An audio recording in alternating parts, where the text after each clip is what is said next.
أشرقت نفسي بنور من فؤادي حينما رددت يا رب العباد وانتشت روحي وصار الدمع يجري يا إلهي خذ بقلبي للرشاد أشرقت نفسي Sura Baqara tafsiri 165. ayetten başlap okuyumuz inşallah. Bismillah, elhamdülillah, ve salatu ve selam ala Resulillah ve ala alihi ve sahbihi ecma'in. Rabbi şirah li sadri ve yessir li emri ve hlul uqdeten min lisani yefkahu kavli. Amma ba'd. Esselamu aleyküm ve rahmetullahi ve berekatuhu. Tövende diktinlağa İbn-i Kethir rahimahullah'ın Kur'an-ı Kerim tefsiri Uygurca tercümesi Bakara suresi 165. ayetinden başlayıp okuyumuz inşallah. Ba'de a'udhu billahi mineşşeytanirracim. Bazı adamlar Allah'tan gayrlerini yani butlarını Allah'a şerik kılıp aladı. Ularni müminlerin Allah'ını dost tutqanidek dost tutudu. Yani ulug'laydi ve ulağı boysunudu. Müminler Allah'ını hammadan bek dost tutquchilardir. Zalimlar qiyomat günü özleriga tayyorlangan azobni ko'rgan chaqda bütün kuch-quvvatining Allohga mansub ekanligini va Allohning azobining qattiq ekanligini kashki bilsa edi. Dunyoda Allohga shirik keltirganliklarga haddidan ziyoda pushaymon qiladi. Aynı vaqtda ägeş türgüçiler azabını görüp ägeşçilerden juda boludu. Ularning özara münasibeti yani dünyadaki dostluqi üzülüdü. Ägeşçiler kaşki bizlerge dunyoga qaytishqi bolsa idi. Ular bizden juda bolgandek bizmi ulardan juda bolatdiq deydi. Allah ularga yaman işlerinin hasret bolganlıqını muşundaq göstərdi. Ular dozaqdan çıkmaydı. Müşriklarning dünya ahiretdeki ahvalları ve kıyamet günü ägeş türgüçilerinin özlerinin ägeş küçülerden juda bolduğanlık.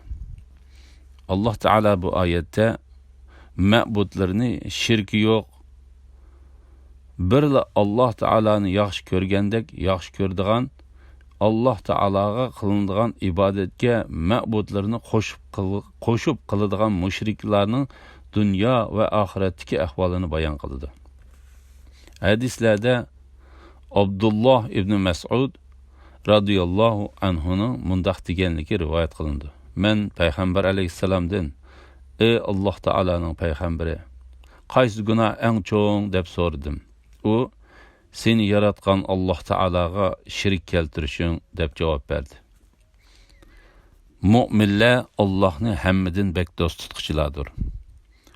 Müminler Allah Teala'nı bek yaxshi ko'rganligi, Allah Teala'nı haqiqiy tanıganligi, Allah Teala'nı bar ve bir deb bilganligi uchun Allah Teala'ga hech narsani şirik keltirmaydi. Belki onu bir deb turup ibadet kılıdı. Onunla tevekkül kılıdı, hem işlerde onunla esilidi. Andın Allah Teala özlerine zulüm kılgan müşriklerine tehdit silip mundaq deydi. Zalimlar kıyamet günü özlerine tayyorlangan azabını görgen çağda, bütün güç kuvvetinin Allah'a mensup ekanligini ve Allah'ın azabının qattiq ekanligini kaşki bilseydi, dünyada Allah'a şerik keltirgenliklerge haddidan ziyoda pushaymon qiladi. Ular tetiydigan narsini, yani özlerinin şerik keltirgenligi ve küfürlük qilganlik uchun qiyomat günüde özleriga bo'ladigan qo'rqinchli qattiq azobni bilgan bo'lsa edi, ular özlerinin azg'inligidan cho'qim yanatdi. Allah Teala ularning özleri cho'qingan butlaridan tanıdığanlıqı ve keyniga kişilerini ägeştirip manğanlar özlerinin ägeş kişilerden juda bolduğanlıqıdan xabar berip mundaq deydi. Ayni vaqtda ergashtirguchilar azobni ko'rib, ergashguchilardan juda bo'ladi. Ya'ni ular dunyoda ibodat qildik deb gumon qilgan farishtalar ulardan juda bo'lib ketdi. Farishtalar mundaq deydi: Rabbimiz, ulardan yiroqlashib, sana yaqinlashdik. Ular bizga ibodat qilmaydi, faqat nafs xohishlariga ibodat qiladi deyishidi. Sen poktursan. Bizning do'stimiz ular emas, sen. Ular bizga cho'qinmaydi, balki jinga cho'qinadi. Ularning to'lisi jinga iymon keltirdi. Jinmi ulardan juda bo'lib ketdi. Ularning hammasi, ya'ni farishtalar, jinlar va ulardan boshqa ibodat qilingan narsalar kofirlarning ularga qilgan ibodatlardan juda bo'lib ketdi. Allah Teala bu vaqtda mundaq deydi: Allah'ni qo'yib qiyomatgacha duoni ijobat qilishga qodir bo'lolmaydigan butlarga cho'qinadigan odamdinmi gumroh odam bormi? Butlar ularning duosidan g'olibdir. Ular, ya'ni mushriklar, izzatga erishish uchun, ya'ni butlarining shafoati bilan Allohning oldida izzatlik bo'lishlari uchun Allohni qo'yib ilahlar, ya'ni butlarga cho'qindi. Ish ularning gumon qilgandek emas, ya'ni butlari ularning Alloh oldida izzat tepishlarining sababi bo'lmaydi. Ularning, ya'ni mushriklarning cho'qinishini inkor qildi. Ular, ya'ni mushriklarning dushmaniga aylandi. İbrahim alayhissalom o'z qavmidagilarga mundaq deydi: Bu dunyoda butlarga cho'qinish maqsadida yig'ilishinglarning oranglardagi do'stlikqa sabab bo'lish uchun Allohni qo'yib butlardan ma'bud qilib oldinglar. Ondan qiyomat kuni ba'zinglar inkor qilasizlar. Ba'zinglar la'nat o'qiysizlar. Ya'ni qiyomat kuni mazkur do'stlik dushmanlikka aylandi. Ergashtirguchilardan juda bo'ladi. Ergashtirguchilarga la'nat o'qiydi. Chunki ularning dunyodagi do'stligi Alloh uchun bo'lgan emas. Sizlarning joyinglar davzax bo'ladi. Sizlarni davzaxdan qutuldiradigan hech qanday yordamchi bo'lmaydi. Alloh Taala mundaq deydi: Agar zolimlarni Rabbingning dargohida to'xtatib qo'yilgan chaqda ba'zisi bilan jidallashayotganda ko'rsang eding, albatta qo'rqinchli holatini ko'ratding. Bo'zak qilinganlar cho'ngchilik qilganlarga, agar sizlar bo'lmasanglar, biz cho'qim iymon etatdiq deydi. Cho'ngchilik qilganlar bo'zak qilinganlarga, sizlarga hidoyat kelgandan keyin biz sizlarni uningdan to'sdiqmi? Hargiz to'smadik. Sizlar o'zinglar gunoh qilg'ichi bo'ldinglar deydi. Bo'zak qilinganlar cho'ngchilik qilganlarga, hargiz undaq emas. Sizlarning bizga kech kunduz qilgan hiyla-mikringlar bizni iymondan to'sdi. O'z vaqtida sizlar bizni Allohni inkor qilishga va uningga shirk keltirishga buyurdinglar deydi. Azobni ko'rgan chaqda ular har ikki guruh iymon etmaganliklariga ichida pushaymon qiladi. Kafirlarning bo'yinlariga taqoqlarni solamiz. Ularga faqat qilmishlarining jazosi berildi. Ish bitganda, ya'ni hisob tugab, jannatlar bilan do'zaxlar ayrilib bo'lganda, shayton Allah haqiqatan sizlarga itoat qilguvchini mukofotlash, osiylik qilguvchini jazolashdan iborat rost va'dani qilgan edi. Va'dasiga vafo qildi. Men sizlarga o'lgandan keyin terilish, savob, jazo degandeklar yo'q deb yolg'on va'da qilgan edim. Va'damga xiloflik qildim. Sizlarga mening kufrga, gunohga, zo'rlig'idek hukmronligim bo'lg'ini yo'q. Men sizlarni faqat gumrohlikqa da'vat qildim. Sizlar da'vatimni qabul qildinglar. Shuning uchun meni ayblamanglar. O'zinglarni ayblanglar. Men sizlarga yordam berib, sizlarni qutuldira olmayman. Sizlarmi ayıplamanglar. Men sizlarmu manga yordam berib meni qutuldira olmaysizlar. Men sizlarning burun meni Allohga ibodat shirik qilganliklarini e'tirof qilmayman. Shubhisizki zolimlar cho'qim qattiq azobga duchor bo'ladi deydi.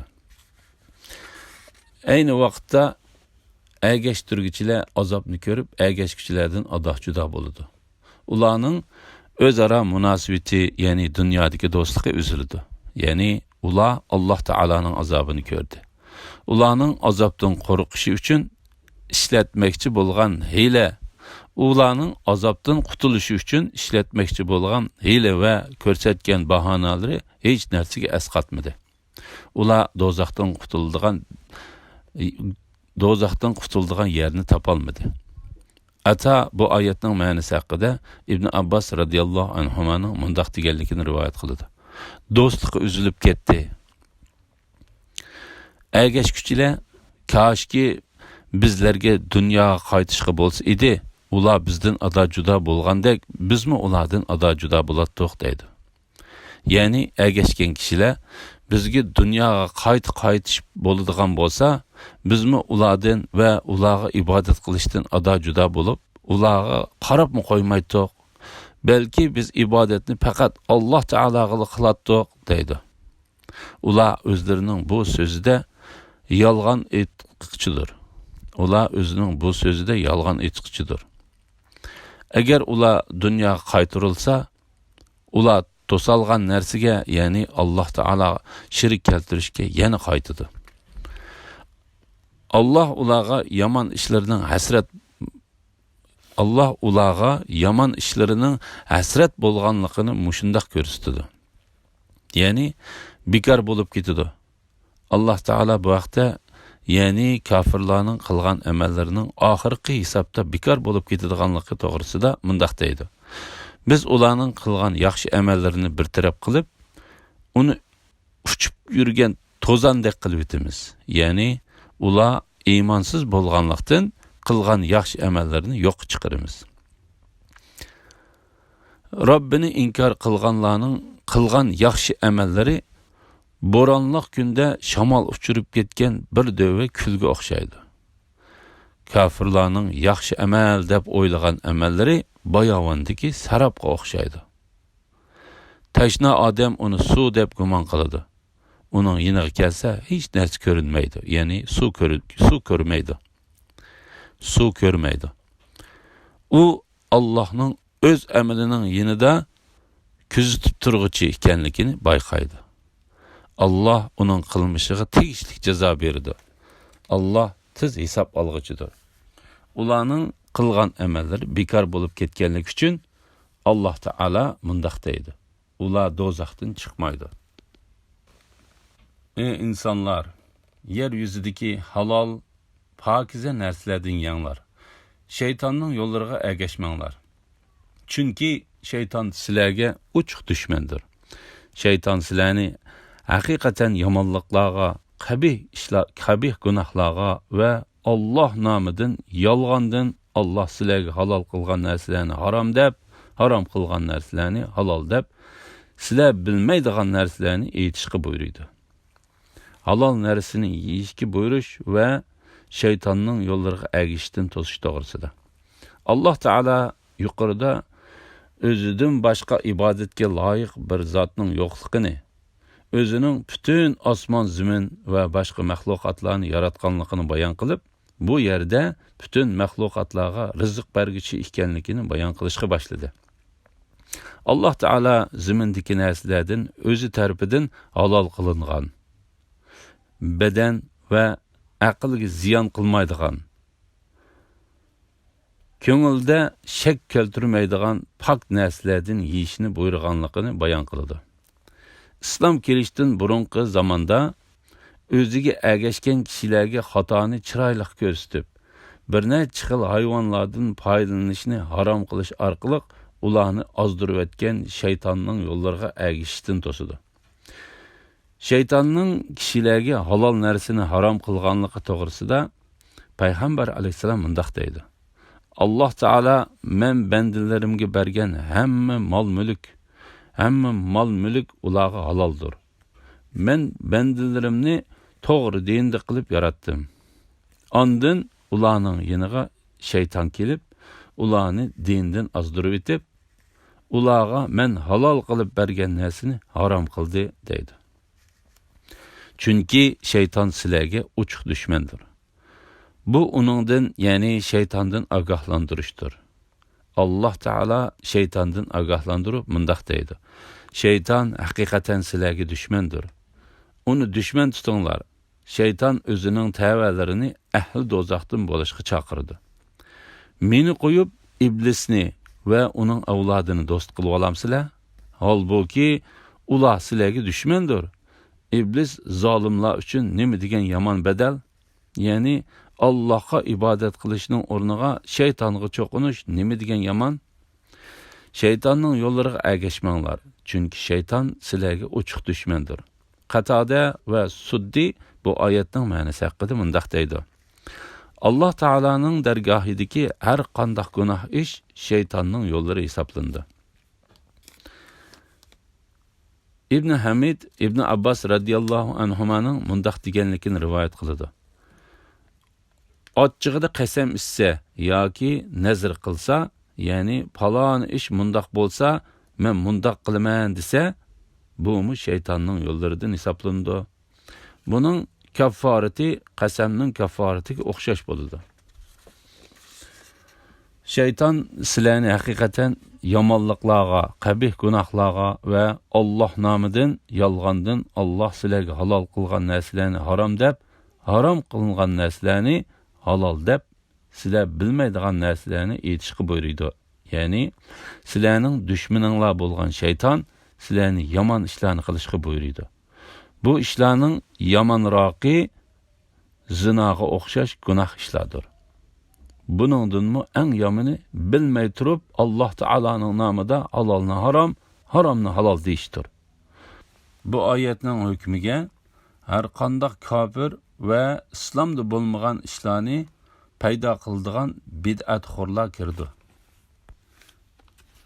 Har qachon ularga, ya'ni mushriklarga Alloh nozil qilgan narsaga, ya'ni Alloh payg'ambarga nozil qilgan vahiyga, Qur'onga ergishinglar deyilsa, ular yo'q, ota-bobolarimizdan qolgan dinga ergishimiz deyishidi.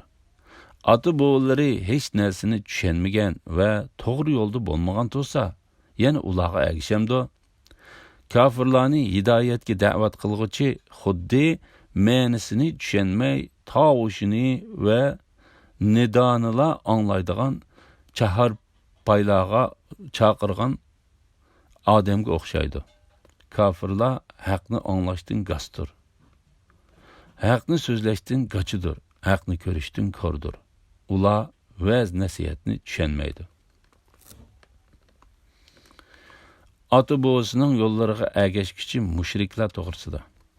Bu oyatda Alloh taolo tarafidan mushriklardan bo'lgan kofirlarga sizlar Alloh taolo payg'ambarlarga nozil qilgan narsaga ergishinglar, ozg'unlik va johillikni tashlanglar deyilsa, ular javoban azaldan tortib ota-bobolarimiz ibodat qilib kelgan butga ibodat qilishdan iborat ota-bobolarimizning yo'llariga ergishimiz deydi. Alloh taolo ularning bergan javobiga raddiya berib mundaq deydi: Ota-bobolari, ya'ni ularning ergashgan ota-bobolari hech narsani tushunmagan va to'g'ri yo'lda bo'lmagan bo'lsa, yana ularga ergishamdi. Ya'ni ular bir narsani tushunmagan va to'g'ri yo'lni topmagan tursa, yana ularga ergishamdi. İbn Ishaq İbn Abbas radiyallohu anhumaning mundaq deganligini rivoyat qiladi. Bu oyat payg'ambar alayhisalom tarafidan chaqirilgan, ammo biz ota-bobolarimiz qilib kelgan yo'lga ergishimiz deb javob bergan yahudiylar haqida tushgan. Mushriklarning hayvonga o'xshash ekanligi to'g'risida.